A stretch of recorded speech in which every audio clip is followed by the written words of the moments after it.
See, if we were playing the old-time deck list, we'd be able to just Splinter Twin our opponent this upcoming turn.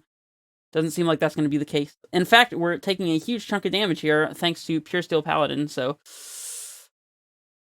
Hello and welcome, guys. We are here for round 3 with Blue-Red Kiki here. Currently got a 2-0 lead. Going into this round, hopefully we can get a 3-0. We'll see, no promises.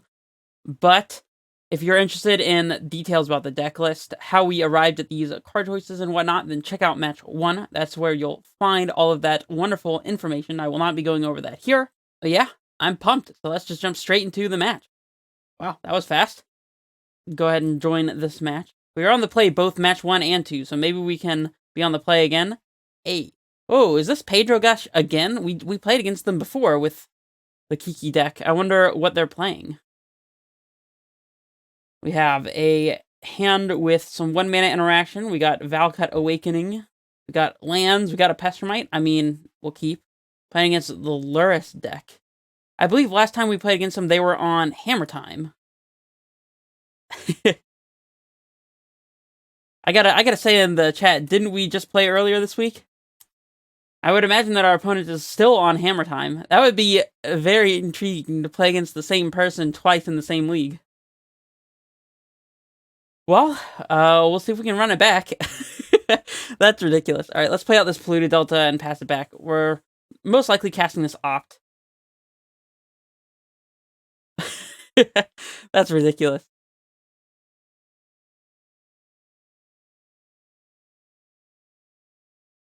I gotta let him know that we're still on the deck that we were playing last time.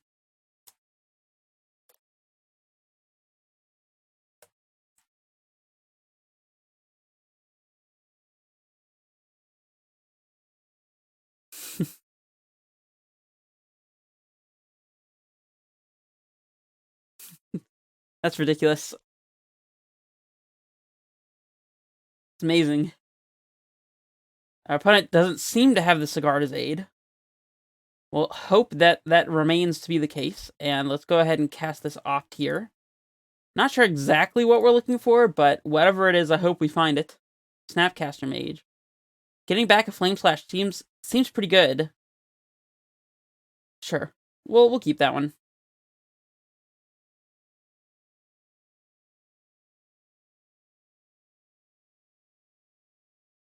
Lightning Bolt would be nice. Alright, let's play our island and pass. Trying to make our way towards Mystic Sanctuary here, although in order for that to be relevant, we'd have to draw yet another land, and then another land, either the Sanctuary last or a fetch land last. So, interesting. I wonder if our opponent is still on the Black Splash. Stoneforge Mystic. Alright. We can yield until this ends up. Sadly, Flame Slash is not an instant, so we'll have to deal there. Colossus Hammer, of course. Taking our 1 damage. And I guess we'll just untap. Alright. I'm pretty inclined to Pestermite Flame Slash the Stoneforge Mystic. I think that makes sense, so let's get this Cascade Bluffs out of here. Pestermite. We will untap this Steam Vents. Throw the Flame Slash, and I guess just see what happens. See, if we were playing the old-time deck list, we'd be able to just Splinter Twin our opponent this upcoming turn. Doesn't seem like that's going to be the case. In fact, we're taking a huge chunk of damage here, thanks to Pure Steel Paladin, so...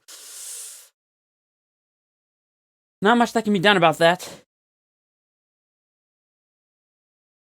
I think we keep this Pestermite, as one of our outs is to draw Kiki and land, and chump block with the Shark Typhoon token, so...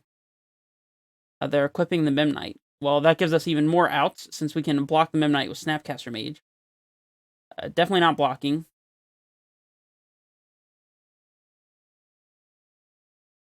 Equipping the Pure Steel Paladin, you got it. Okay, there's a land. Okay, so we need to cycle the Shark Typhoon into exactly Kiki. I guess we don't attack. Or I guess we could draw Kiki after we use this Shark Typhoon here. Luckily, our opponent can't equip at instant speed, which is fantastic for us. Steel Shaper's Gift, okay. Well, that one is extremely problematic. Shadow Spear. Trample. Yeah, we're dead. Cool. Let's scoop it up. I suppose we could have opted, like, snap opted to see what we could hit. I don't think there's anything relevant to hit, though. There's not. I guess, no, there's nothing we could have hit from a snap opt there, so. Alright, we want the explosives.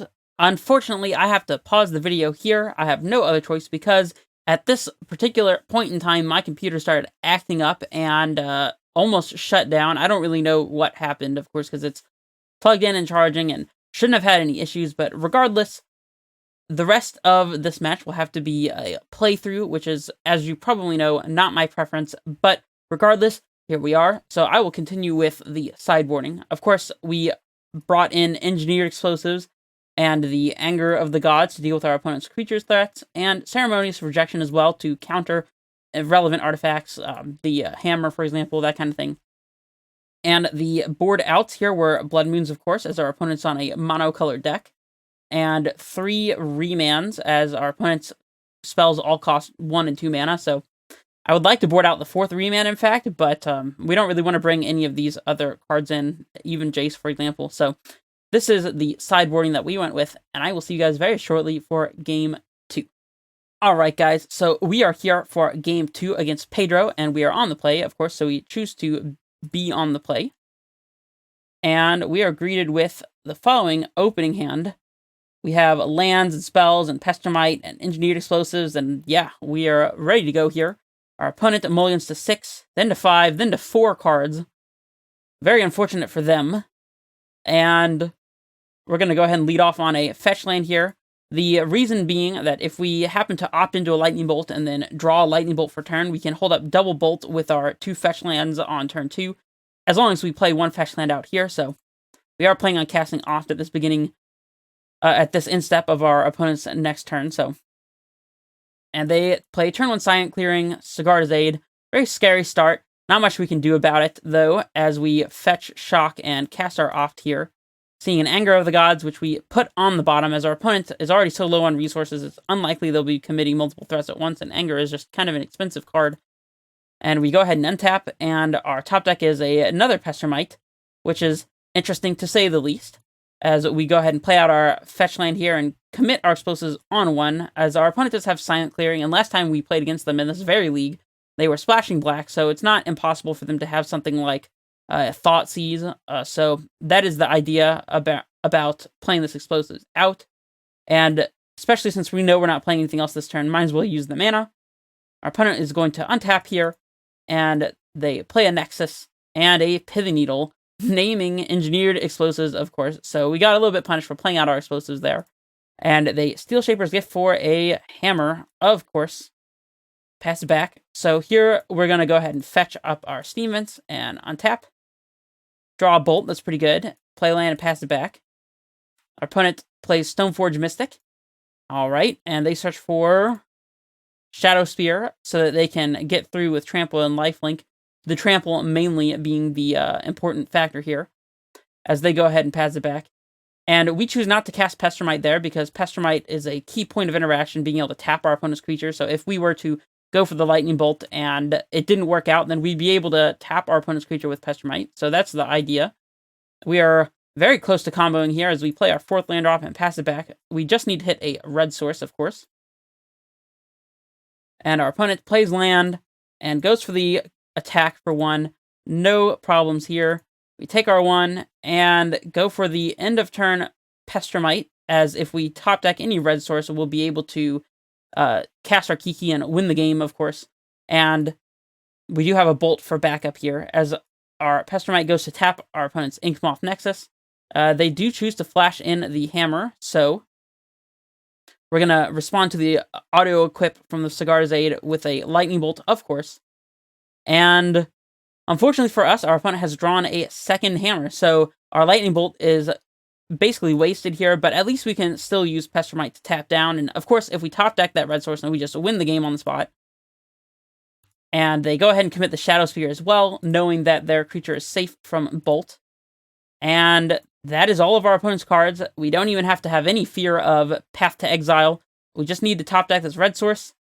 And we miss. Which is alright, that's fine, that's fine. We still have one more redraw here by tapping our opponent's creature with our Pestermite, so we'll just go ahead and pass it back. No reason to swing, as we're going to either be winning all in one huge chunk of damage or not at all. And our opponent plays land, goes to combat, commit the Pestermite, tap down our opponent's Stoneforge Mystic, of course, and we're back to top decking. Can we get the red source? Our opponent's going to put Lurrus in their hand, of course. It's all good, all good. And we draw Basic Island. Yeah, I mean, our graveyard has Bolt and Opt, neither of which do anything against the Stoneforge Mystic. There's nothing we can opt for, as our only out to this battlefield is Engineered Explosives, and that's been Pithing Needled. A Cryptic Command would have allowed us to tap and draw, or perhaps tap, bounce Pithing Needle. Probably not that, but at this point we just have no out, so yeah, we're going to play our land and scoop it up, letting our opponent know that we just needed the red land. And yeah, that's the entirety of the match against Pedro. So I guess Pedro was able to get back what we took in our first match against Pedro. Maybe we won't get paired against Pedro again. But yeah, that's all that we have for match 2 here. Sorry that the second game had to be played out like this, but alas, there's nothing I can do about it. So anyways, unfortunately, we lost our blistering start here, and we're now 2-1. This is Red Face Menace, signing off.